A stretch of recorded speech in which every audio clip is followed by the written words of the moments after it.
بسم الله الرحمن الرحيم ألف لام ميم ذلك الكتاب لا ريب فيه هدى للمتقين الذين يؤمنون بالغيب ويقيمون الصلاة ومما رزقناهم ينفقون والذين يؤمنون بما أنزل إليك وما أنزل من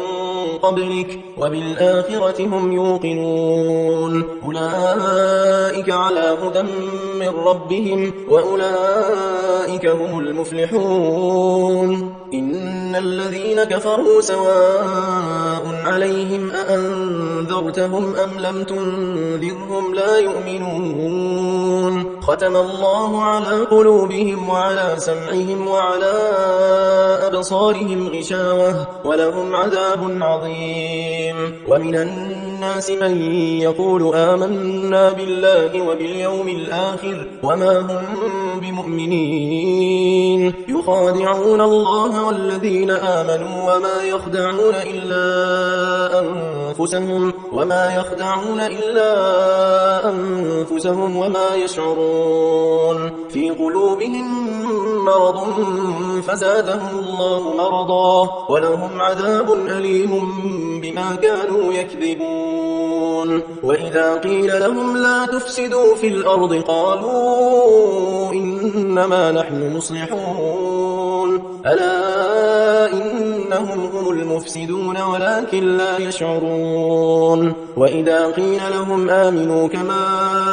آمن الناس قالوا أنؤمن كما آمن السفهاء ألا إنهم هم السفهاء ولكن لا يعلمون وإذا لقوا الذين آمنوا قالوا آمنا وإذا خلوا إلى شياطينهم قالوا إنا معكم إنما نحن مستهزئون الله يستهزئ بهم ويمدهم في طغيانهم يعمهون أولئك الذين اشتروا الضلالة بالهدى فما ربحت تجارتهم وما كانوا مهتدين مثلهم كمثل الذي استوقد نارا فلما أضاءت ما حوله ذهب الله بنورهم وتركهم في ظلمات لا يبصرون صم بكم عمي فهم لا يرجعون أو كصيب من السماء فيه ظلمات ورعد وبرق يجعلون أصابعهم في آذانهم من الصواعق حذر الموت والله محيط بالكافرين يكاد البرق يخطف أبصارهم كلما أضاء لهم مشوا فيه وإذا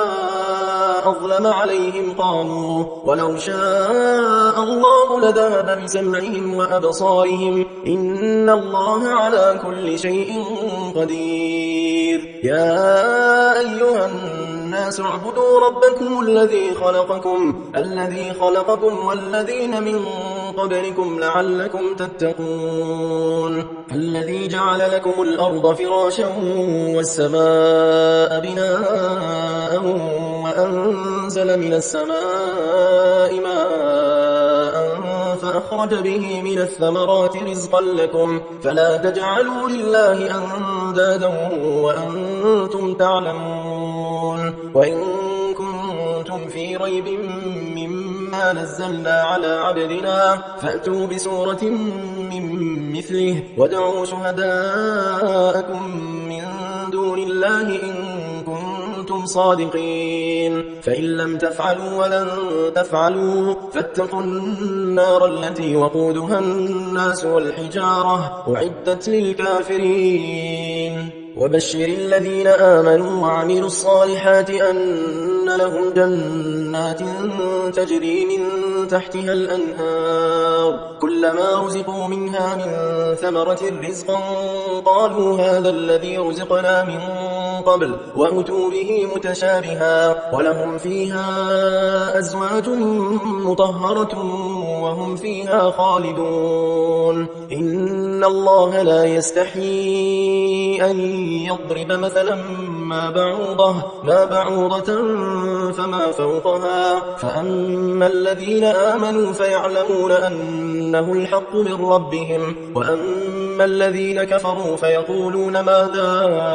أراد الله بهذا مثلا يضل به كثيرا ويهدي به كثيرا وما يضل به إلا الفاسقين الذين ينقضون عهد الله من بعد ميثاقه ويقطعون ما أمر الله به أن يوصل ويفسدون في الأرض أولئك هم الخاسرون كيف تكفرون بالله وكنتم أمواتا فأحياكم ثم يميتكم ثم يحييكم ثم إليه ترجعون هو الذي خلق لكم ما في الأرض جميعا ثم استوى إلى السماء فسواهن 7 سماوات وهو بكل شيء عليم وإذ قال ربك للملائكة إني جاعل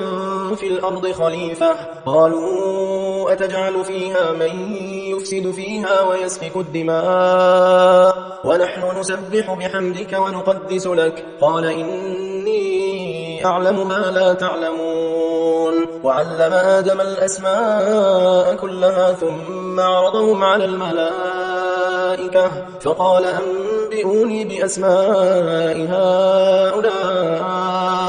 إن كنتم صادقين قالوا سبحانك لا علم لنا إلا ما علمتنا إنك أنت العليم الحكيم قال يا آدم أنبئهم بأسمائهم فلما أنبأهم بأسمائهم قال ألم أقل لكم إني أعلم غيب السماوات والأرض وأعلم ما تبدون وما كنتم تكتمون وإذ قلنا للملائكة اسجدوا لآدم فسجدوا إلا إبليس أبى واستكبر وكان من الكافرين وقلنا يا آدم اسكن أنت وزوجك الجنة وكلا منها رغدا حيث شئتما ولا تقربا هذه الشجرة فتكونا من الظالمين فأزلهما الشيطان عنها فأخرجهما مما كانا فيه وقلنا اهبطوا بعضكم لبعض عدو ولكم في الأرض مستقر ومتاع إلى حين فتلقى آدم من ربه كلمات فتاب عليه إنه هو التواب الرحيم قلنا اهبطوا منها جميعا فإما يأتينكم مني هدى فمن تبع هداي فلا خوف عليهم ولا هم يحزنون والذين كفروا وكذبوا بآياتنا أولئك أصحاب النار هم فيها خالدون يا بني إسرائيل اذكروا نعمتي التي أنعمت عليكم وأوفوا بعهدي أوف بعهدكم وإياي فارهبون وآمنوا بما أنزلت مصدقا لما معكم ولا تكونوا أول كافر به ولا تشتروا بآياتي ثمنا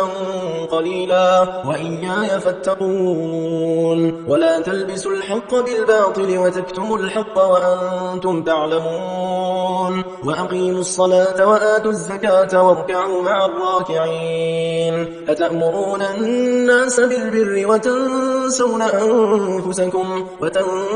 أنفسكم وأنتم تتلون الكتاب أفلا تعقلون واستعينوا بالصبر والصلاة وإنها لكبيرة إلا على الخاشعين الذين يظنون أنهم ملاقو ربهم وأنهم إليه راجعون يا بني إسرائيل اذكروا نعمتي التي أنعمت عليكم وأني وأني فضلتكم على العالمين. واتقوا يوما لا تجزي نفس عن نفس شيئا ولا يقبل منها شفاعة ولا يؤخذ منها عدل ولا هم ينصرون. وإذ نجيناكم من آل فرعون يسومونكم سوء العذاب يذبحون أبناءكم ويستحيون نساءكم وفي ذلكم بلاء من ربكم عظيم. وإذ فرقنا بكم البحر فأنجيناكم وأغرقنا آل فرعون وأنتم تنظرون. وإذ واعدنا موسى 40 ليلة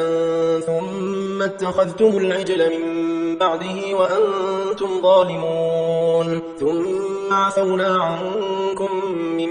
بعد ذلك لعلكم تشكرون. وإذ آتينا موسى الكتاب والفرقان لعلكم تهتدون. وإذ قال موسى لقومه يا قوم إنكم ظلمتم أنفسكم باتخاذكم العجل فتوبوا إلى بارئكم فاقتلوا أنفسكم ذلكم خير لكم عند بارئكم فتاب عليكم إنه هو التواب الرحيم. وإذ قلتم يا موسى لن نؤمن لك حتى نرى الله جهرة فأخذتكم الصاعقة وأنتم تنظرون ثم بعثناكم من بعد موتكم لعلكم تشكرون. وظللنا عليكم الغمام وأنزلنا عليكم المن والسلوى كلوا من طيبات ما رزقناكم وما ظلمونا ولكن كانوا أنفسهم يظلمون. وإذ قلنا ادخلوا هذه القرية فكلوا منها حيث شئتم رغدا وادخلوا الباب سجدا وقولوا حطة نغفر لكم خطاياكم وسنزيد المحسنين. فبدل الذين ظلموا قولا غير الذي قيل لهم فأنزلنا على الذين ظلموا رجزا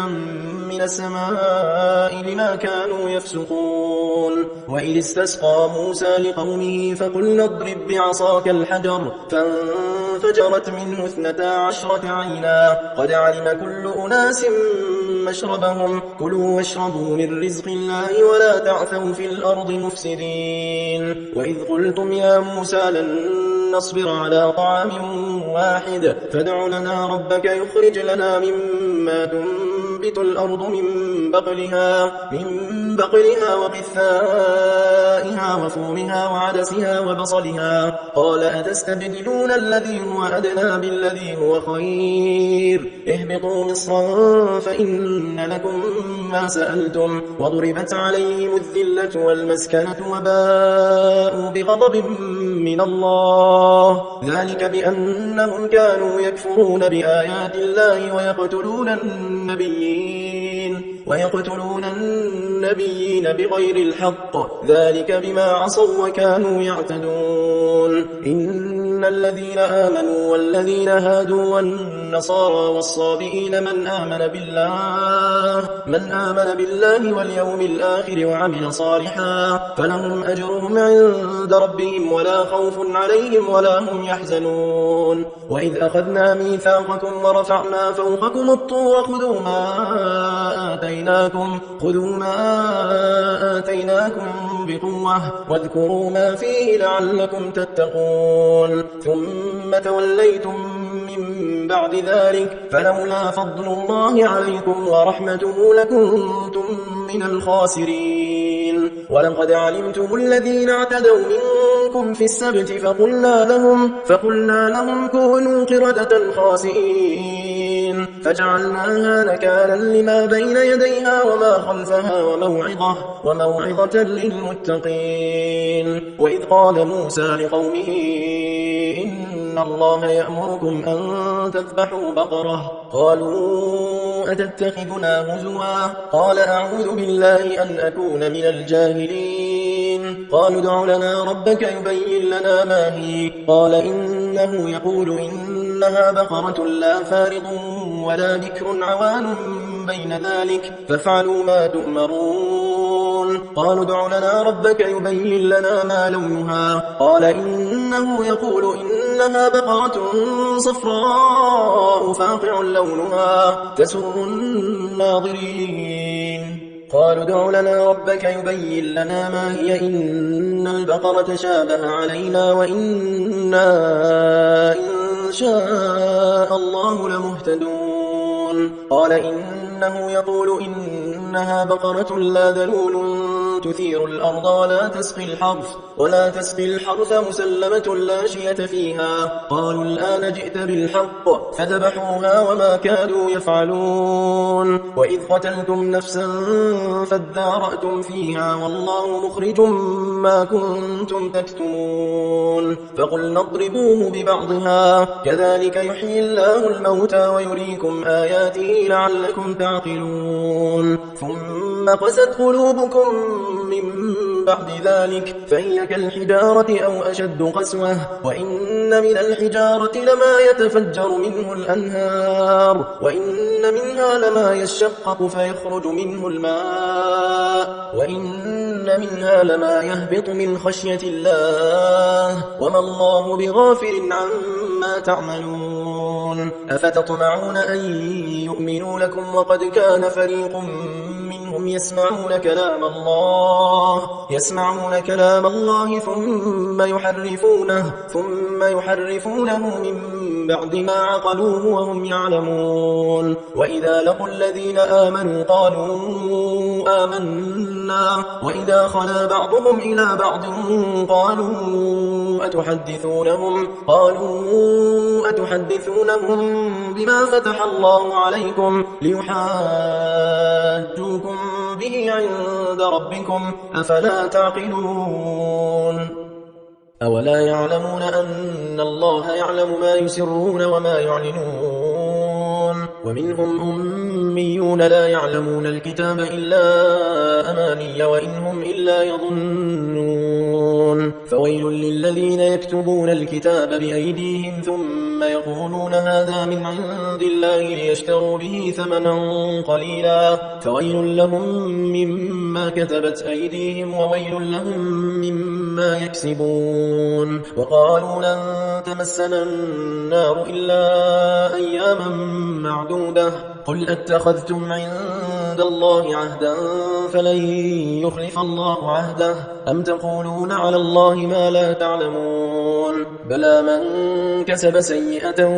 وأحاطت به خطيئته فأولئك أصحاب النار هم فيها خالدون. والذين آمنوا وعملوا الصالحات أولئك أصحاب الجنة هم فيها خالدون. وإذ أخذنا ميثاق بني إسرائيل لا تعبدون إلا الله وبالوالدين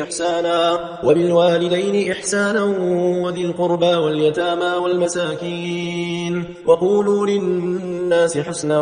وأقيموا الصلاة وآتوا الزكاة ثم توليتم إلا قليلا منكم وأنتم معرضون.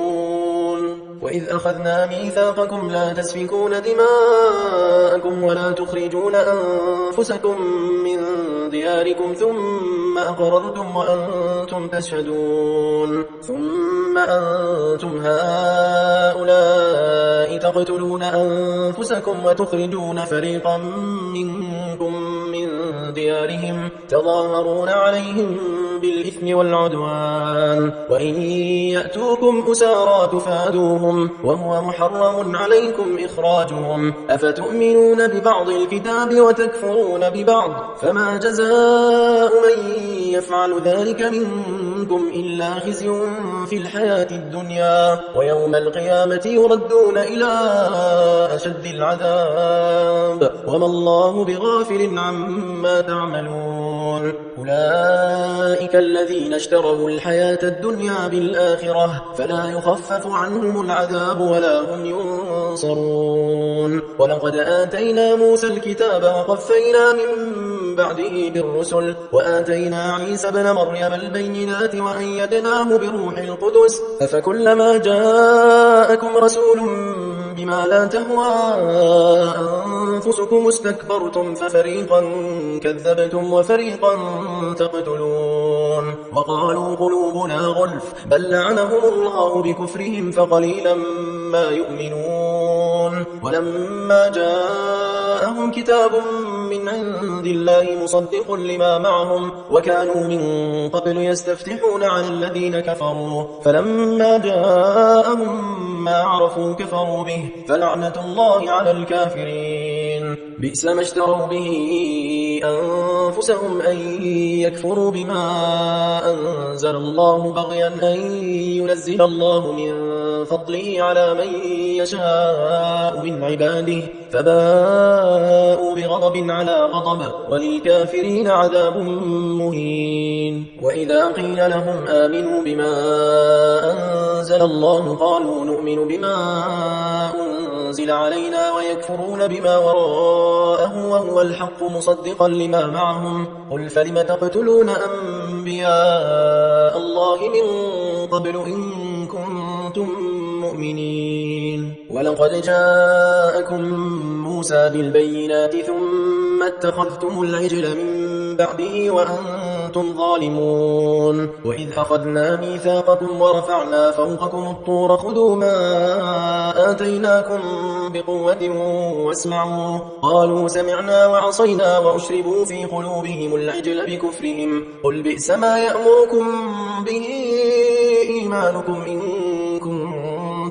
إن كنتم مؤمنين قل إن كانت لكم الدار الآخرة عند الله خالصة من دون الناس فتمنوا الموت إن كنتم صادقين ولن يتمنوا أبدا بما قدمت أيديهم والله عليم بالظالمين ولتجدنهم أحرص الناس على حياة ومن الذين أشركوا يود أحدهم لو يعمر 1000 سنة وما هو بمزحزحه من العذاب أن يعمر والله بصير بما يعملون قل من كان عدوا لجبريل فإنه نزله على قلبك بإذن الله مصدقا لما بين يديه وهدى وبشرى للمؤمنين من كان عدوا لله وملائكته ورسله وجبريل وميكال فإن الله عدو للكافرين ولقد أنزلنا إليك آيات بينات وما يكفر بها إلا الفاسقون أو كلما عاهدوا عهدا نبذه فريق منهم بل أكثرهم لا يؤمنون ولما جاءهم رسول من عند الله مصدق لما معهم نبذ فريق من الذين أوتوا الكتاب كتاب الله وراء ظهورهم كأنهم لا يعلمون واتبعوا ما تتلو الشياطين على ملك سليمان وما كفر سليمان ولكن الشياطين كفروا يعلمون الناس السحر وما أنزل على الملكين ببابل هاروت وماروت وما يعلمان من أحد حتى يقولا إنما نحن فتنة فلا تكفر فيتعلمون منهما ما يفرقون به بين المرء وزوجه وما هم بضارين به من أحد إلا بإذن الله ويتعلمون ما يضرهم ولا ينفعهم ولقد علموا لمن اشتراه ما له في الآخرة من خلاق ولبئس ما شروا به أنفسهم لو كانوا يعلمون ولو أنهم آمنوا واتقوا لمثوبة من عند الله خير لو كانوا يعلمون يا أيها الذين آمنوا لا تقولوا راعنا وقولوا انظرنا واسمعوا وللكافرين عذاب أليم ما يود الذين كفروا من أهل الكتاب ولا المشركين أن ينزل عليكم من خير من ربكم والله يختص برحمته من يشاء والله ذو الفضل العظيم ما ننسخ من آية أو ننسها نأتي بخير منها أو مثلها ألم تعلم أن الله على كل شيء قدير ألم تعلم أن الله له ملك السماوات والأرض وما لكم من دون الله من ولي ولا نصير أم تريدون أن تسألوا رسولكم كما سئل موسى من قبل ومن يتبدل الكفر بالإيمان فقد ضل سواء السبيل ود كثير من أهل الكتاب لو يردونكم من بعد إيمانكم كفارا حسدا من عند أنفسهم من بعد ما تبين لهم الحق فاعفوا واصفحوا حتى يأتي الله بأمره إن الله على كل شيء قدير وأقيموا الصلاة وآتوا الزكاة وما تقدموا لأنفسكم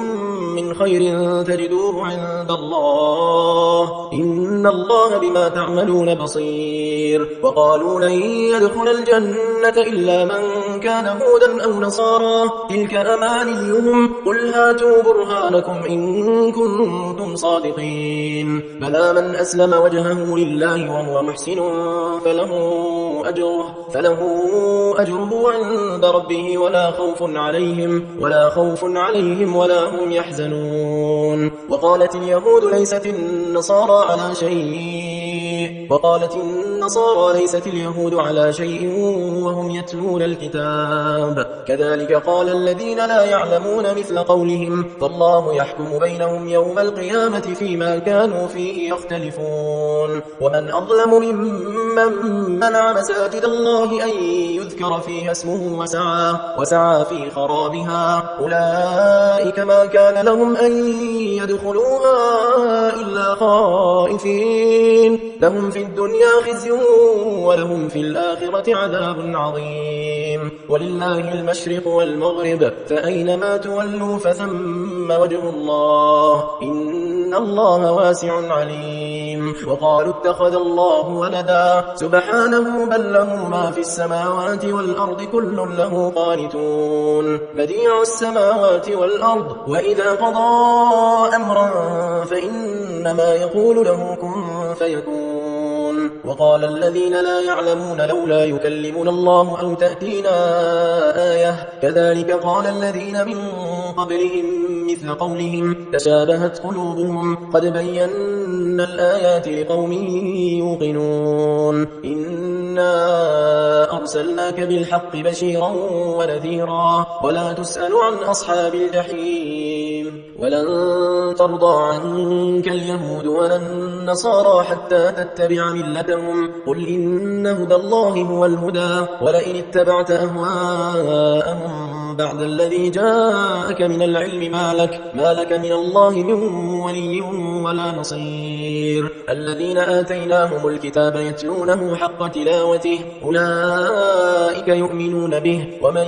يكفر به فأولئك هم الخاسرون يا بني إسرائيل اذكروا نعمتي التي أنعمت عليكم وأني فضلتكم على العالمين واتقوا يوما لا تجزي نفس عن نفس شيئا ولا يقبل منها عدل ولا تنفعها شفاعة ولا هم ينصرون وإذ ابتلى إبراهيم ربه بكلمات فأتمهن قال إني جاعلك للناس إماما قال ومن ذريتي قال لا ينال عهد الظالمين وإذ جعلنا البيت مثابة للناس وأمنا واتخذوا من مقام إبراهيم مصلى وعهدنا إلى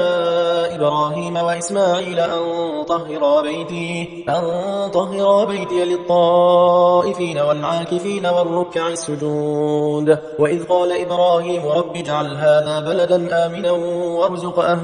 وارزق أهله من الثمرات من آمن منهم بالله واليوم الآخر قال ومن كفر فأمتعه قليلا ثم أضطره إلى عذاب النار وبئس المصير وإذ يرفع إبراهيم القواعد من البيت وإسماعيل ربنا تقبل منا إنك أنت السميع العليم ربنا وجعلنا مسلمين لك ومن ذريتنا أمة مسلمة لك وأرنا مناسكنا وتب علينا إنك أنت التواب الرحيم ربنا وابعث فيهم رسولا منهم يتلو عليهم آياتك ويعلمهم الكتاب والحكمة ويزكيهم إنك أنت العزيز الحكيم ومن يرغب عن ملة إبراهيم إلا من سفه نفسه ولقد اصطفيناه في الدنيا وإنه في الآخرة لمن الصالحين إذ قال له ربه أسلم قال أسلمت لرب العالمين ووصى بها إبراهيم بنيه ويعقوب يا بني إن الله اصطفى لكم الدين فلا تموتن إلا وأنتم مسلمون أم كنتم شهداء إذ حضر يعقوب الموت إذ قال لبنيه ما تعبدون من بعدي قالوا نعبد إلهك وإله آبائك إبراهيم وإسماعيل وإسحاق إلها واحدا ونحن له مسلمون تلك أمة قد خلت لها ما كسبت ولكم ما كسبتم ولا تسألون عما كانوا يعملون وقالوا كونوا هودا أو نصارى تهتدوا قل بل ملة إبراهيم حنيفا وما كان من المشركين قولوا آمنا بالله وما أنزل إلينا وما أنزل إلى إبراهيم وإسماعيل وإسحاق ويعقوب والأسباط وما أوتي موسى وعيسى وما أوتي النبيون من ربهم لا نفرق بين أحد منهم ونحن له مسلمون فإن آمنوا بمثل ما آمنتم به فقد اهتدوا وإن تولوا فإنما هم في شقاق فسيكفيكهم الله وهو السميع العليم صبغة الله ومن أحسن من الله صبغة ونحن له عابدون قل أتحاجوننا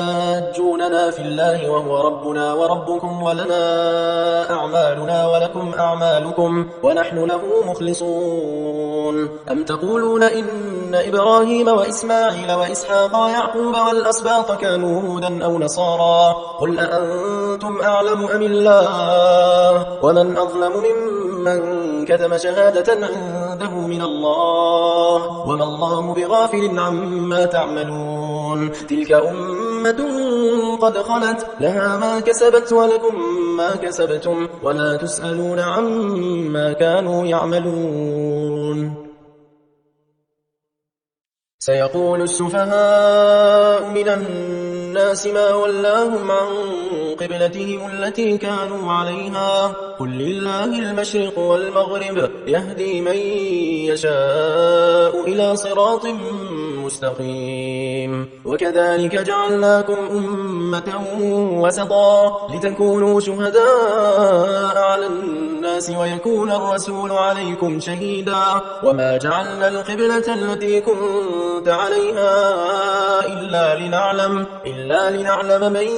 يتبع الرسول ممن ينقلب على عقبيه وإن كانت لكبيرة إلا على الذين هدى الله وما كان الله ليضيع إيمانكم إن الله بالناس لرؤوف رحيم قد نرى تقلب وجهك في السماء فلنولينك قبلة ترضاها فول وجهك شطر المسجد الحرام وحيث ما كنتم فولوا وجوهكم شطره وإن الذين أوتوا الكتاب ليعلمون أنه الحق من ربهم وما الله بغافل عما يعملون ولئن أتيت الذين أوتوا الكتاب بكل آية ما تبعوا قبلتك وما أنت بتابع قبلتهم وما بعضهم بتابع قبلة بعض ولئن اتبعت أهواءهم من بعد ما جاءك من العلم إنك إذا لمن الظالمين الذين آتيناهم الكتاب يعرفونه كما يعرفون أبناءهم وإن فريقا منهم ليكتمون الحق وهم يعلمون الحق من ربك فلا تكونن من الممترين ولكل وجهة هو موليها فاستبقوا الخيرات أينما تكونوا يأت بكم الله جميعا إن الله على كل شيء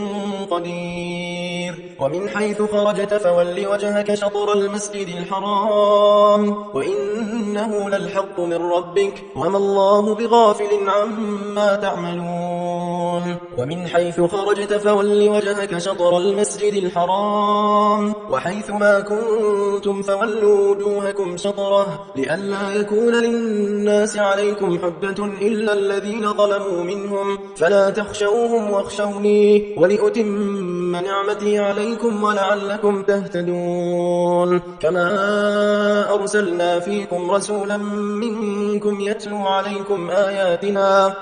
عليكم آياتنا ويزكيكم ويعلمكم الكتاب والحكمة ويعلمكم ما لم تكونوا تعلمون فاذكروني أذكركم واشكروا لي ولا تكفرون يا أيها الذين آمنوا استعينوا بالصبر والصلاة إن الله مع الصابرين ولا تقولوا لمن يقتل في سبيل الله أموات بل أحياء ولكن لا تشعرون ولنبلونكم بشيء من الخوف والجوع ونقص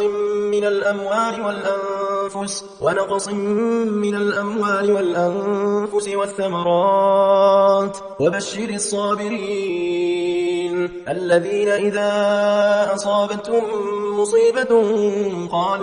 قالوا إنا لله وإنا إليه راجعون أولئك عليهم صلوات من ربهم ورحمة وأولئك هم المهتدون إن الصفا والمروة من شعائر الله فمن حج البيت أو اعتمر فلا جناح عليه أن يطوف بهما ومن تطوع خيرا فإن الله شاكر عليم إن الذين يكتمون ما أنزلنا من البينات والهدى من بعد ما بيناه للناس في الكتاب أولئك يلعنهم الله ويلعنهم اللاعنون إلا الذين تابوا وأصلحوا وبينوا فأولئك أتوب عليهم وأنا التواب الرحيم إن الذين كفروا وماتوا وهم كفار أولئك عليهم لعنة الله والملائكة والناس أجمعين خالدين فيها لا يخفف عنهم العذاب ولا هم ينظرون وإلهكم إله واحد لا إله إلا هو الرحمن الرحيم إن في خلق السماوات والأرض واختلاف الليل والنهار والفلك التي تجري في البحر بما ينفع الناس وما أنزل الله من السماء من ماء فأحيا به الأرض بعد موتها وبث فيها من كل دابة وتصريف الرياح والسحاب المسخر بين السماء والأرض لآيات لقوم يعقلون ومن الناس من يتخذ من دون الله أندادا يحبونهم كحب الله والذين آمنوا أشد حبا لله ولو يرى الذين ظلموا إذ يرون العذاب أن القوة لله جميعا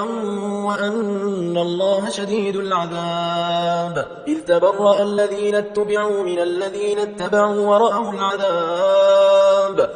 العذاب وتقطعت بهم الأسباب وقال الذين اتبعوا لو أن لنا كرة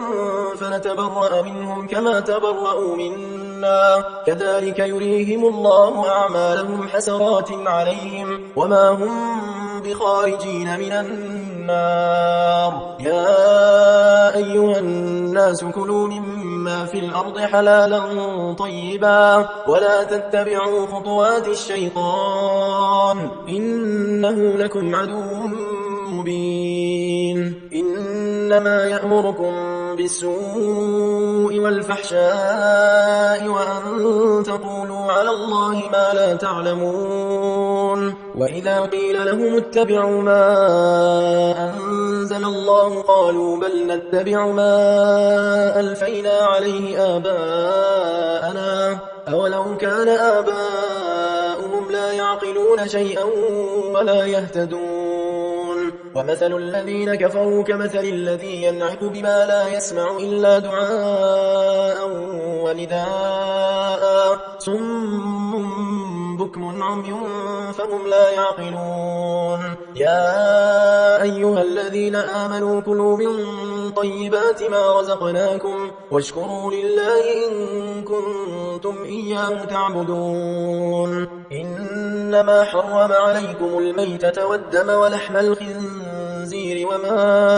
أهل به لغير الله فمن اضطر غير باغ ولا عاد فلا إثم عليه إن الله غفور رحيم إن الذين يكتمون ما أنزل الله من الكتاب ويشترون به ثمنا قليلا أولئك ما يأكلون في بطونهم إلا النار ولا يكلمهم الله يوم القيامة ولا يزكيهم ولهم عذاب أليم أولئك الذين اشتروا الضلالة بالهدى والعذاب بالمغفرة فما أصبرهم على النار ذلك بأن الله نزل الكتاب بالحق وإن الذين اختلفوا في الكتاب لفي شقاق بعيد ليس البر أن تولوا وجوهكم قبل المشرق والمغرب ولكن البر من آمن بالله واليوم الآخر والملائكة والكتاب والنبيين وآتى المال على حبه ذوي القربى واليتامى والمساكين وابن السبيل والسائلين وفي الرقاب وأقام الصلاة وآتى الزكاة والموفون بعهدهم إذا عاهدوا والصابرين في البأساء والضراء وحين البأس أولئك الذين صدقوا وأولئك هم المتقون يا أيها الذين آمنوا كتب عليكم القصاص في القتلى الحر بالحر والعبد بالعبد والأنثى بالأنثى فمن عفي له من أخيه شيء فاتباع بالمعروف وأداء إليه بإحسان ذلك تخفيف من ربكم ورحمة فمن اعتدى بعد ذلك فله عذاب أليم ولكم في القصاص حياة يا أولي الألباب لعلكم تتقون كتب عليكم إذا حضر أحدكم الموت إن ترك خيرا الوصية للوالدين والأقربين بالمعروف حقا على المتقين فمن بدله بعدما سمعه فإنما إثمه على الذين يبدلونه إن الله سميع عليم فمن خاف من موص جنفا أو إثما فأصلح بينهم فلا إثم عليه إن الله غفور رحيم يا أيها الذين آمنوا كتب عليكم الصيام كما كتب على الذين من قبلكم لعلكم تتقون أياما معدودات فمن كان منكم مريضا أو على سفر فعدة من أيام أخر وعلى الذين يطيقونه فدية طعام مسكين فمن تطوع خيرا فهو خير له وأن تصوموا خير لكم إن كنتم تعلمون شهر رمضان الذي أنزل فيه القرآن هدى للناس للناس وبينات من الهدى والفرقان، فمن شهد منكم الشهر فليصمه، ومن كان مريضا أو على سفر فعدة من أيام أخر، يريد الله بكم اليسر ولا يريد بكم العسر ولتكملوا العدة ولتكبروا الله على ما هداكم ولعلكم تشكرون. وإذا سألك عبادي عني فإني قريب أجيب دعوة الداعي إذا دعان، فليستجيبوا لي وليؤمنوا بي لعلهم يرشدون. أحل لكم ليلة الصيام الرفث إلى نسائكم هن لباس لكم وأنتم لباس لهن، علم الله أنكم كنتم تختانون أنفسكم فتاب عليكم وعفى عنكم، فالآن باشروهن وابتغوا ما كتب الله لكم، وكلوا واشربوا حتى يتبين لكم الخيط الأبيض من الخيط الأسود من الفجر، ثم أتموا الصيام إلى الليل، ولا تباشروهن وأنتم عاكفون في المساجد، تلك حدود الله فلا تقربوها، كذلك يبين الله آياته للناس لعلهم يتقون. ولا تأكلوا أموالكم بينكم بالباطل وتدلوا بها إلى الحكام لتأكلوا فريقا من أموال الناس بالإثم وأنتم تعلمون. يسألونك عن الأهلة قل هي مواقيت للناس والحج، وليس البر بأن تأتوا البيوت من ظهورها ولكن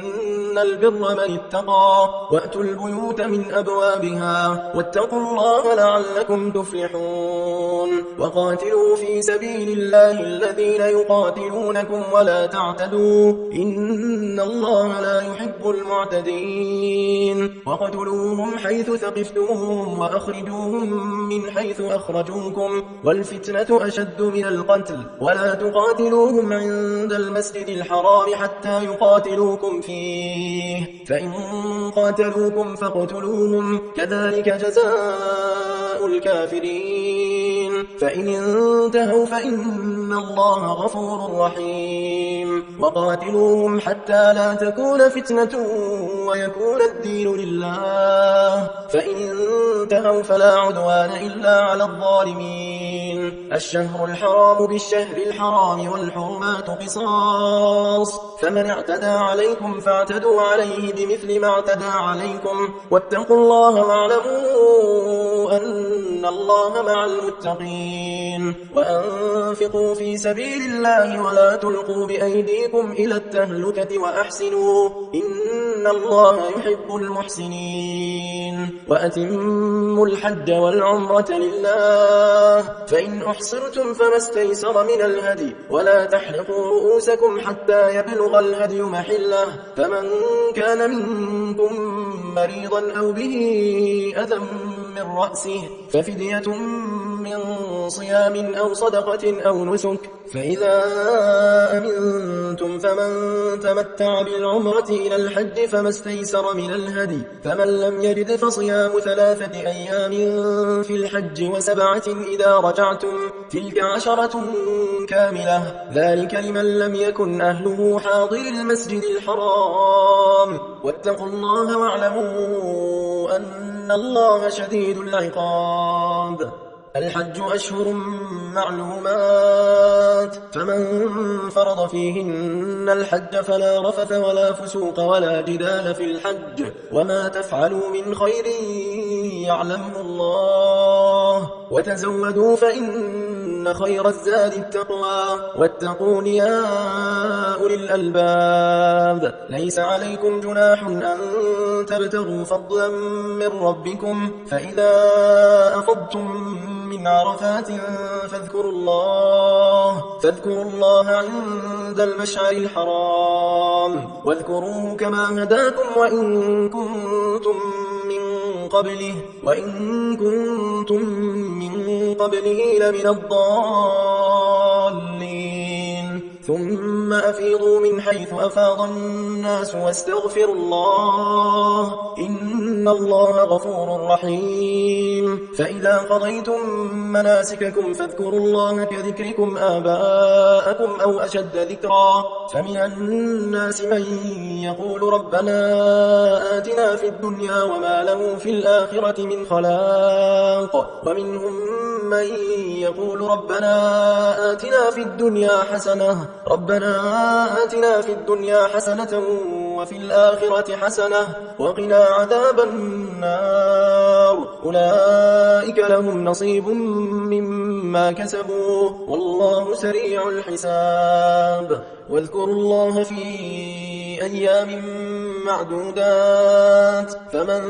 تعجل في يومين فلا إثم عليه ومن تأخر فلا إثم عليه لمن اتقى واتقوا الله واعلموا أنكم إليه تحشرون ومن الناس من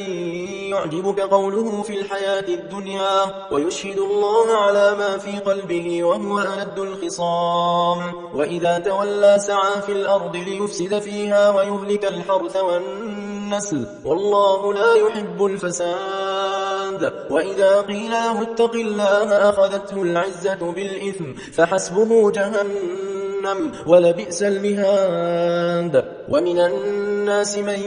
يشري نفسه ابتغاء مرضات الله والله رؤوف بالعباد يا أيها الذين آمنوا ادخلوا في السلم كافة ولا تتبعوا خطوات الشيطان إنه لكم عدو مبين فإن زللتم من بعد ما جاءتكم البينات فاعلموا أن الله عزيز حكيم هل ينظرون إلا أن يأتيهم الله في ظلل من الغمام والملائكة وقضي الأمر وإلى الله ترجع الأمور سل بني إسرائيل كم آتيناهم من آية بينة ومن يبدل نعمة الله من بعد ما جاءته فإن الله شديد العقاب زين للذين كفروا الحياة الدنيا ويسخرون من الذين آمنوا والذين اتقوا فوقهم يوم القيامة والله يرزق من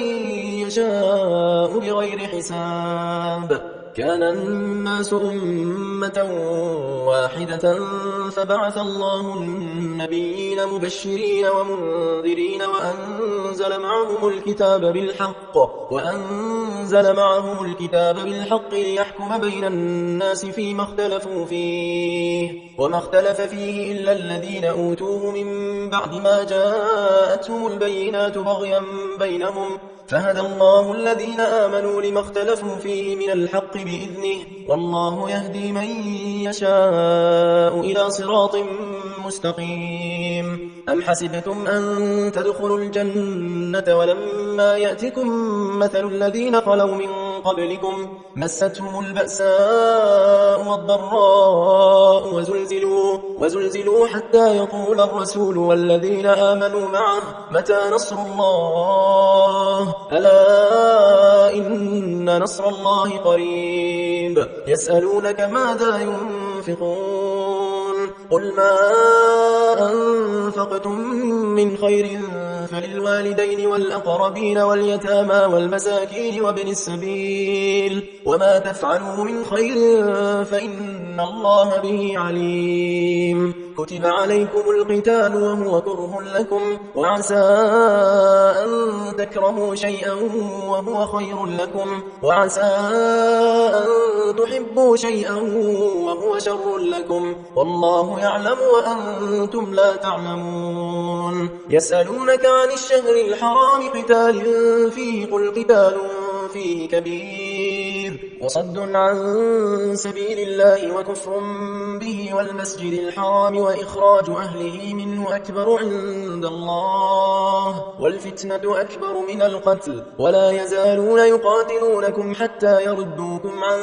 دينكم إن استطاعوا ومن يرتد منكم عن دينه فيمت وهو كافر فأولئك حبطت أعمالهم في الدنيا والآخرة وأولئك أصحاب النار هم فيها خالدون إن الذين آمنوا والذين هاجروا وجاهدوا في سبيل الله أولئك يرجون رحمة الله والله غفور رحيم يسألونك عن الخمر والميسر قل فيهما إثم كبير ومنافع للناس وإثمهما أكبر من نفعهما ويسألونك ماذا ينفقون قل العفو كذلك يبين الله لكم الآيات لعلكم تتفكرون في الدنيا والآخرة ويسألونك عن اليتامى قل إصلاح لهم خير وإن تخالطوهم فإخوانكم والله يعلم المفسد من المصلح ولو شاء الله لأعنتكم إن الله عزيز حكيم ولا تنكحوا المشركات حتى يؤمن ولأمة مؤمنة خير من مشركة ولو أعجبتكم ولا تنكحوا المشركين حتى يؤمنوا ولعبد مؤمن خير من مشرك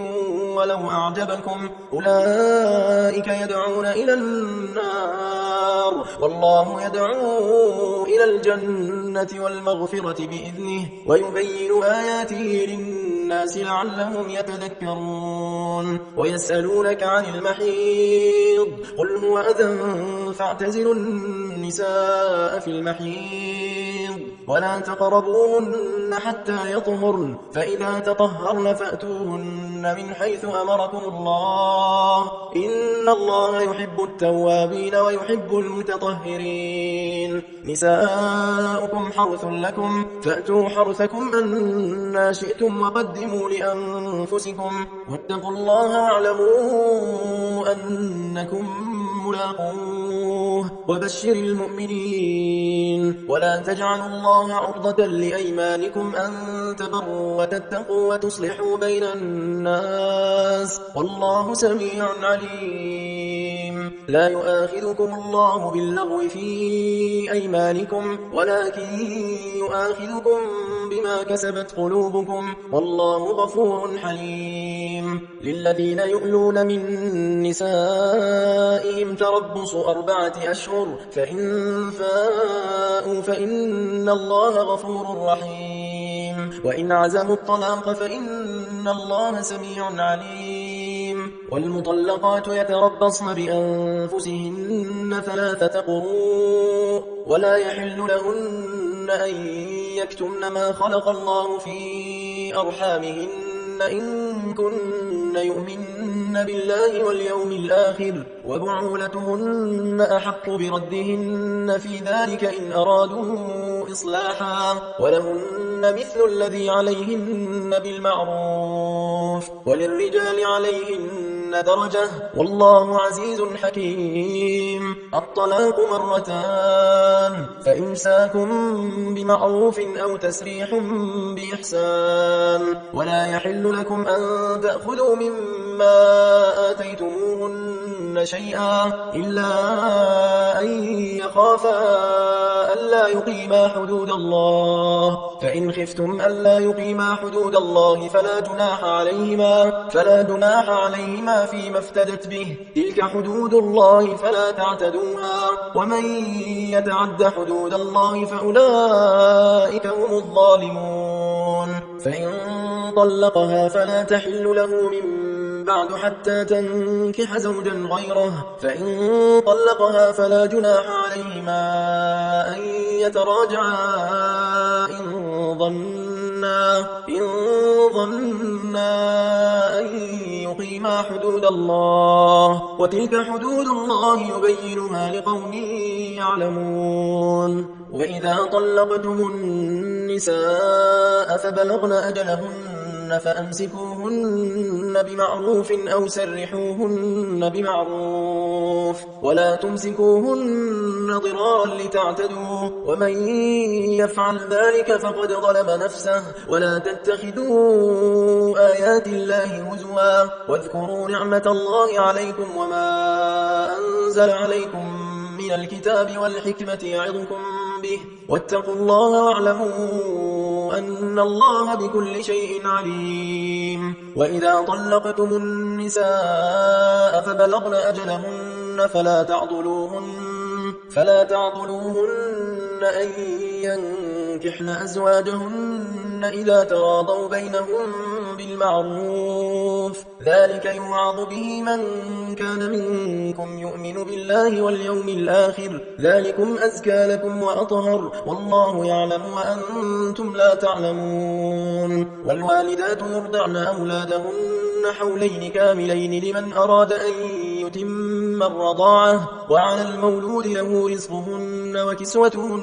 بالمعروف لا تكلف نفس إلا وسعها لا تضار والدة بولدها ولا مولود له بولده وعلى الوارث مثل ذلك فإن أرادا فصالا عن تراض منهما وتشاور فلا جناح عليهما وإن أردتم أن تسترضعوا أولادكم فلا جناح عليكم إذا سلمتم ما آتيتم بالمعروف واتقوا الله واعلموا أن الله بما تعملون بصير والذين يتوفون منكم ويذرون أزواجا يتربصن بأنفسهن 4 أشهر و10 فإذا بلغن أجلهن فلا جناح عليكم فيما فعلن في أنفسهن بالمعروف والله بما تعملون خبير ولا جناح عليكم فيما عرضتم به من خطبة النساء أو أكننتم في أنفسكم علم الله أنكم ستذكرونهن ولكن لا تواعدوهن سرا إلا أن تقولوا قولا معروفا ولا تعزموا عقدة النكاح حتى يبلغ الكتاب أجله واعلموا أن الله يعلم ما في أنفسكم فاحذروه واعلموا أن الله غفور حليم لا جناح عليكم إن طلقتم النساء ما لم تمسوهن أو تفرضوا لهن فريضة ومتعوهن على الموسع قدره وعلى المقتر قدره متاعا بالمعروف حقا على المحسنين وإن طلقتموهن من قبل أن تمسوهن وقد فرضتم لهن فريضة فنصف ما فرضتم إلا أن يعفون أو يعفو الذي بيده عقدة النكاح وأن تعفوا أقرب للتقوى ولا تنسوا الفضل بينكم إن الله بما تعملون بصير حافظوا على الصلوات والصلاة الوسطى وقوموا لله قانتين فإن خفتم فرجالا أو ركبانا فإذا أمنتم فاذكروا الله كما علمكم ما لم تكونوا تعلمون والذين يتوفون منكم ويذرون أزواجا وصية لأزواجهم متاعا إلى الحول غير إخراج فإن خرجن فلا جناح عليكم فيما فعلن في أنفسهن من معروف والله عزيز حكيم وللمطلقات متاع بالمعروف حقا على المتقين كذلك يبين الله لكم آياته لعلكم تعقلون ألم تر إلى الذين خرجوا من ديارهم وهم ألوف حذر الموت فقال لهم الله موتوا ثم أحياهم إن الله لذو فضل على الناس ولكن ولكن أكثر الناس لا يشكرون وقاتلوا في سبيل الله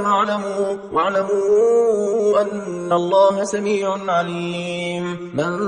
ذا الذي يقرض الله قرضا حسنا فيضاعفه له أضعافا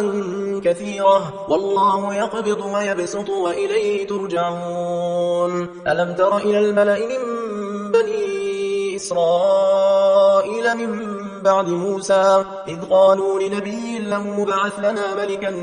نقاتل في سبيل الله قال هل عسيتم إن كتب عليكم القتال ألا تقاتلوا قالوا وما لنا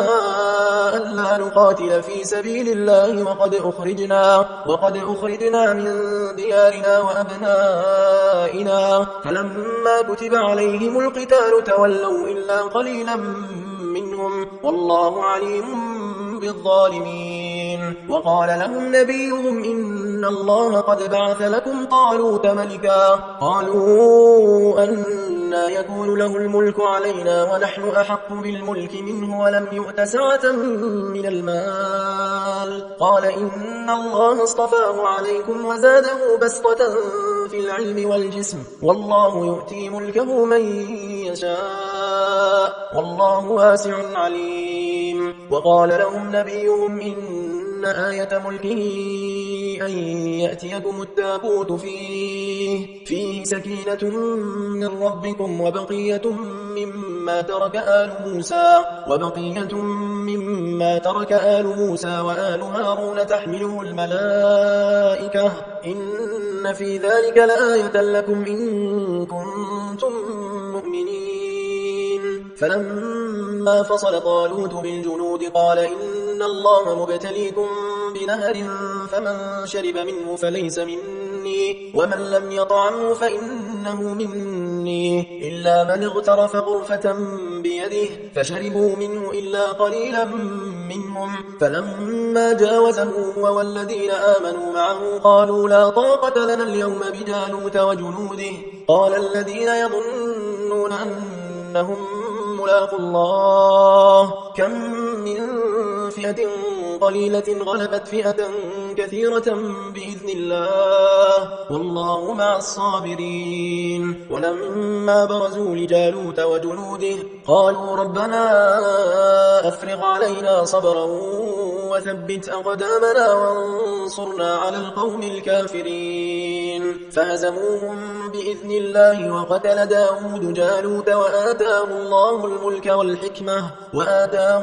الملك والحكمة وعلمه مما يشاء ولولا دفع الله الناس بعضهم ببعض لفسدت الأرض ولكن الله ذو فضل على العالمين تلك آيات الله نتلوها عليك بالحق وإنك لمن المرسلين تلك الرسل فضلنا بعضهم على بعض منهم من كلم الله ورفع بعضهم درجات وآتينا عيسى ابن مريم البينات وأيدناه بروح القدس ولو شاء الله ما اقتتل الذين من بعد ما جاءتهم البينات ولكن اختلفوا فمنهم من آمن ومنهم من كفر ولو شاء الله ما اقتتلوا ولكن الله يفعل ما يريد يا أيها الذين آمنوا أنفقوا مما رزقناكم من قبل أن يأتي يوم لا بيع فيه ولا خلة ولا شفاعة والكافرون هم الظالمون الله لا إله إلا هو الحي القيوم لا تأخذه سنة ولا نوم له ما في السماوات وما في الأرض من ذا الذي يشفع عنده إلا بإذنه يعلم ما بين أيديهم وما خلفهم ولا يحيطون بشيء من علمه إلا بما شاء وسع كرسيه السماوات والأرض ولا يؤوده حفظهما وهو العلي العظيم لا إكراه في الدين قد تبين الرشد من الغي فمن يكفر بالطاغوت ويؤمن بالله فقد استمسك بالعروة الوثقى لا انفصام لها والله سميع عليم الله ولي الذين آمنوا يخرجهم من الظلمات إلى النور والذين كفروا أولياؤهم الطاغوت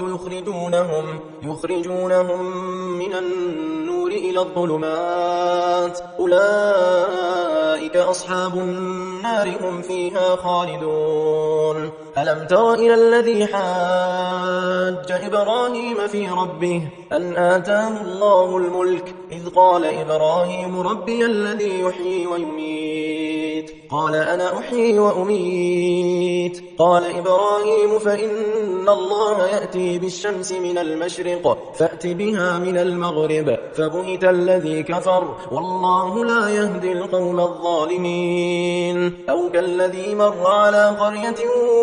وهي خاوية على عروشها قال أنى يحيي هذه الله بعد موتها فأماته الله 100 عام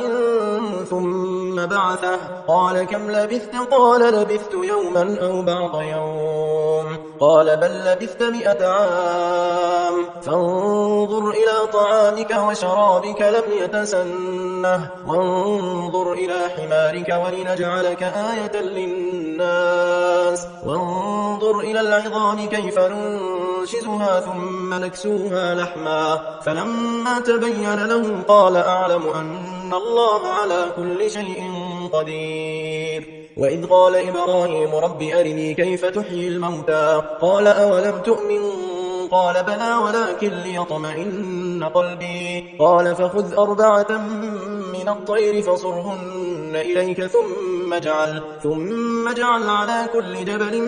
منهن جزءا ثم ادعهن يأتينك سعيا واعلم أن الله عزيز حكيم مثل الذين ينفقون أموالهم في سبيل الله كمثل حبة أنبتت 7 سنابل في كل سنبلة 100 حبة والله يضاعف لمن يشاء والله واسع عليم الذين ينفقون أموالهم في سبيل الله ثم لا يتبعون ما أنفقوا منا ولا أذى لهم أجرهم عند ربهم ولا خوف عليهم ولا هم يحزنون قول معروف ومغفرة خير من صدقة يتبعها أذى والله غني حليم يا أيها الذين آمنوا لا تبطلوا صدقاتكم بالمن والأذى كالذي ينفق ماله رئاء الناس ولا يؤمن بالله واليوم الآخر فمثله كمثل صفوان عليه تراب فأصابه وابل فتركه صلدا لا يقدرون على شيء مما كسبوا والله لا يهدي القوم الكافرين ومثل الذين ينفقون أموالهم ابتغاء مرضات الله وتثبيتا من أنفسهم كمثل جنة بربوة أصابها وابل فآتت أكلها ضعفين فإن لم يصبها وابل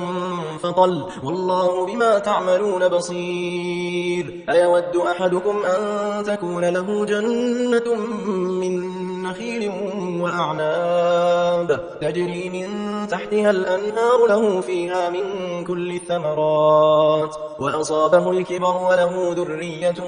ضعفاء فأصابها إعصار فيه نار فاحترقت كذلك يبين الله لكم الآيات لعلكم تتفكرون يا أيها الذين آمنوا أنفقوا من طيبات ما كسبتم ومما أخرجنا لكم من الأرض ولا تيمموا الخبيث منه تنفقون ولستم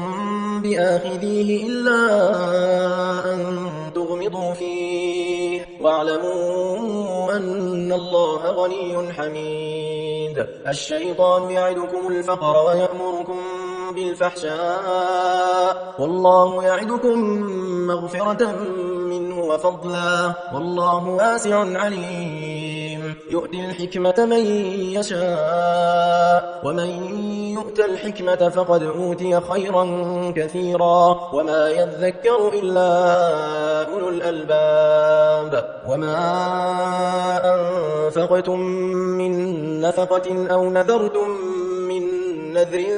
فإن الله يعلمه وما للظالمين من أنصار إن تبدوا الصدقات فنعما هي وإن تخفوها وتؤتوها الفقراء فهو خير لكم ويكفر عنكم من سيئاتكم والله بما تعملون خبير ليس عليك هداهم ولكن الله يهدي من يشاء وما تنفقوا من خير